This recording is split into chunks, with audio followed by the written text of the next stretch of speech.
Hi, this is Amanda Larry doing the presentation on Chapter 12, Project Completion. The chapter objectives are describe the three tactical approaches to product release or system installation, as well as compare the advantages and disadvantages of each approach. The direct cutover approach, parallel approach, and phased approach. Describe the process associated with project closure and assure that the project is closed in an orderly manner, and to identify the four different types of project evaluation or reviews that include individual performance reviews, team closeout meeting, project audit, and evaluation of the project's MOV. Pardon my voice, I'm having very bad allergies this season. The three tactical approaches to product release or system installation, as well as the advantages and disadvantages of each approach. When your project is finished and testing is complete, it is time to transfer the product to the customer. The transfer can be a stressful time for the stakeholders and require a tactical approach. The stakeholders and the clients, they are going through a change. Their whole system is changing. They have to learn new stuff. It is a stressful time. So the three approaches are direct cutover. The direct cutover approach is just like it sounds. You stop the old one, start the new one. There's no overlap or anything like that. The new will just replace the old. It's a risky method because there's no time for the clients to learn the system or work out any of the kinks or troubleshoot any problems.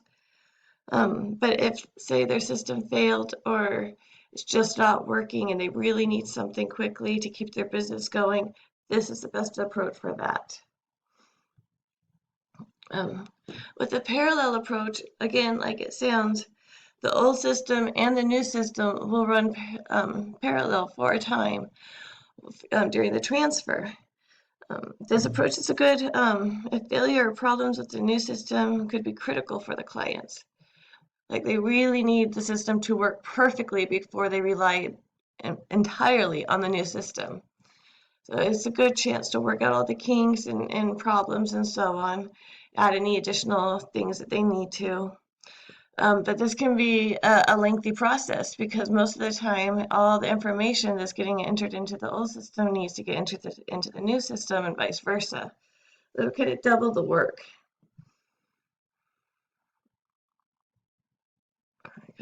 With the phased, this project approach introduces a new system in phases. It slowly introduces a new system and phasing out the old system. This can include introducing the new system in certain departments first.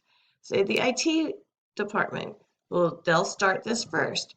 They'll work out any issues, they can troubleshoot, work out any, kinks with the project manager and team. And after they get it going, then they maybe can go on to administration or so on and just move through the company in different little blocks, slowly phasing out the old system and just departments. And it allows each department to plan for that new system and to add the features or updates as they're needed. Here we describe the process associated with the project closure to ensure that the project is closed in an orderly manner. Project closure is the final phase in the project lifecycle. Ideally, the project will close normally, with everything completed as planned and on schedule. Sometimes maybe the client's old system failed completely. They really need that new system to keep their business going. So there's a rush to finish it, and that's a premature closure. And also, sometimes the projects don't work, and there's nothing you can do about it. It's a failed project.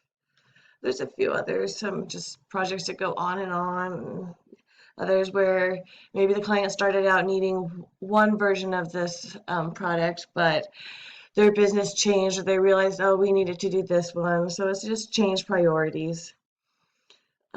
But ideally, everything goes normally. And a good closure allows a team to wrap up the project in a neat and logical manner. Well, the project sponsor acceptance. This is the first and most important part of the project closure. This is where the project manager demonstrates the final product to the client, showing the project has been completed according to the original scope and project. Here with the final report, this is what's developed for that demonstration. for the very final demonstration to the sponsors and the stakeholders, clients. And it should include project summary, project description, project MOV, scope, schedule, budget, quality objectives, the comparison of planned versus actual, original scope and history of any approved changes, the original schedule deadline versus when it actually was completed, the original budget versus actual cost of project completion, the test plans and test results, any outstanding issues, an itemized list, and expected completion, any ongoing support required, and the duration. Say you're going to have part of your team just for the first week be there to demonstrate, to work out, work with individuals on how to get that team going or get the project going. A project documentation list, the product or systems documentation, the user manuals, very, very important. Training materials, again, very important. All the maintenance documentation, probably maintenance schedule. And then all of this is for the final meeting and presentation. And this is where the project manager and the team get to show and demonstrate the finished product. This is a good way to show that the project is complete to the clients and stakeholders. It's a good time to acknowledge also that the contribution of the project team to the stakeholders. And this meeting provides a very smooth way for the transfer of the project to be complete. Here we identify 4 different types of project evaluation or reviews: individual performance review, team closeout meeting, the project audit review, and the evaluation of the project's MOV.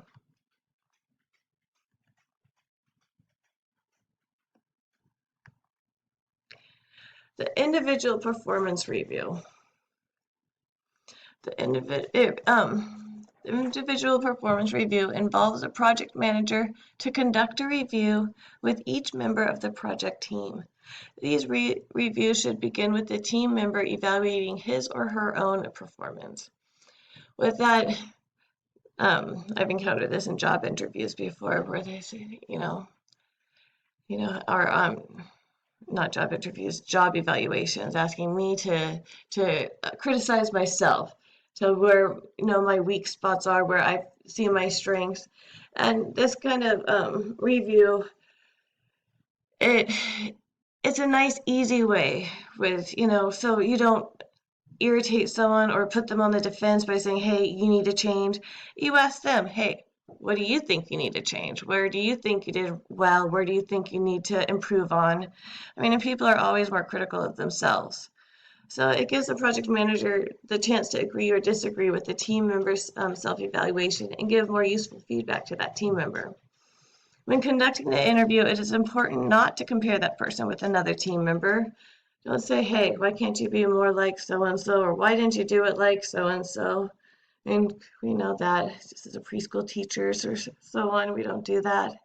I mean, these are individual reviews. This is just about that one person. No other person needs to be brought up. It's important to focus on specific behaviors, but not on the individual team member. The project manager must be consistent and fair with the team's evaluation and remain as unbiased as possible. The reason for these evaluations is to provide constructive feedback so they can improve their performance. So then every time they do a project, they just get better and better. So after the final project presentation report, but before the team are released from the project, a team closeout meeting should take place. And this involves reviewing the project's MOV. Was it clearly defined and agreed upon? Did it change over the course of the project? The project scope, budget, schedule, the quality objectives should be reviewed in this meeting. The project deliverables should be reviewed, and were they effective? How could they have been improved upon? And finally, discuss how the team performed. Were there more morale problems? Were there conflicts handled? What were the main challenges, and how did they deal with the challenges? I mean, yay, party, you can celebrate. We're done. Well, I'm not. 2 more. There's a project audit. The project audit is completed by an outside party to remain objective. The auditor should have no involvement or personal interest in this project. and will listen impartially and have a very broad base of project and or industry experience. The auditor should focus on how well the project was managed, executed, and if the project team manager acted professionally and in an ethical manner. The depth of the audit depends on the organization's size and the size and importance of the project, the risks involved, and the problems encountered. When the audit is completed, it should be documented along with any new lessons learned. The evaluation of the project's MOV. This can be conducted by several people from both the sponsor's, client's organization, the area responsible for carrying out the project. This review should focus on two main topics. Did the project achieve its MOV?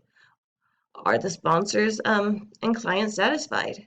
Before the evaluation can take place, the firm or individuals representing the project should make sure that the project delivered has not been changed by the client.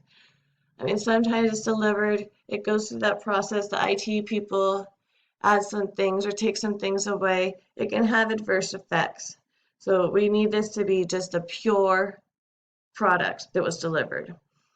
And so it can be reviewed truthfully. All right, that's it.